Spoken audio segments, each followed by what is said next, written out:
When someone we love dies, we think the hardest part will be letting go.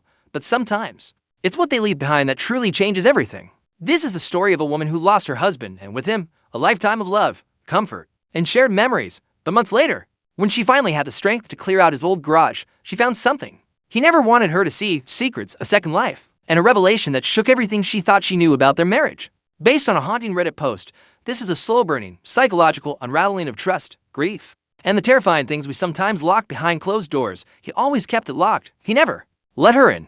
Not once in 20 years, the garage was his space, no questions asked. At first, she thought nothing of it, just a man and his tools, a workbench, maybe, hobby stuff. But even when she offered to clean, to organize, to help with storage, he always declined. Don't worry about it, hun, it's just a mess.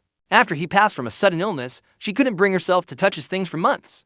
Grief took over. She slept on the couch, meals were random, the house was a museum of memories. And the garage door, still locked, until the day the realtor called. If she wanted to sell, she had to clear it. The key hung on a rusty hook behind the furnace. Even reaching for it felt like a betrayal. A room frozen in time, opening the garage was like stepping into a forgotten world. Dust floated in beams of light. Cobwebs clung to the rafters, but it wasn't empty. Not even close. There were boxes, dozens of them, labeled in handwriting she didn't recognize. Neatly stacked shelves of files, and in the far back, a desk, a computer, plugged in. Why would he keep a working office here? In secret, she turned on the monitor. What loaded was a journal. Dozens of entries, all written to her, but never sent. Some were loving, others confusing. One mentioned a woman's name she didn't recognize. Another, I never meant for you to find this. Letters from a stranger. She spent days going through them. His voice so familiar was suddenly foreign. There were stories of a business trip that never happened, receipts from cities he never told her about, and then photos. Photos of them together, him and another woman.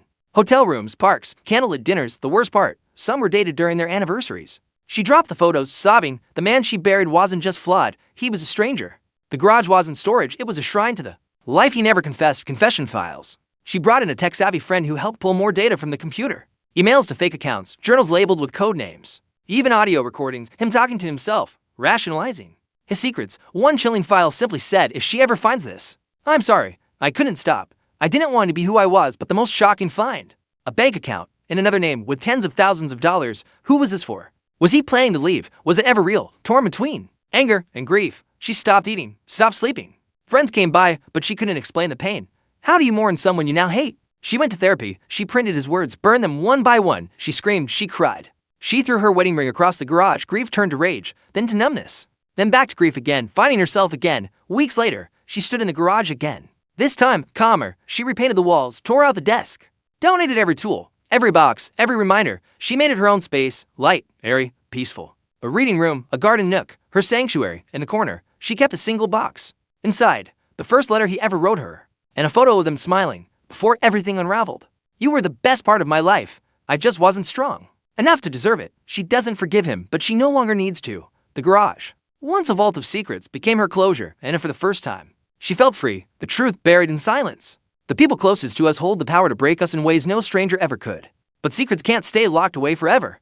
Truth echoes, even from beyond the grave. This story isn't just about betrayal, it's about choosing clarity over illusion, peace over pretending.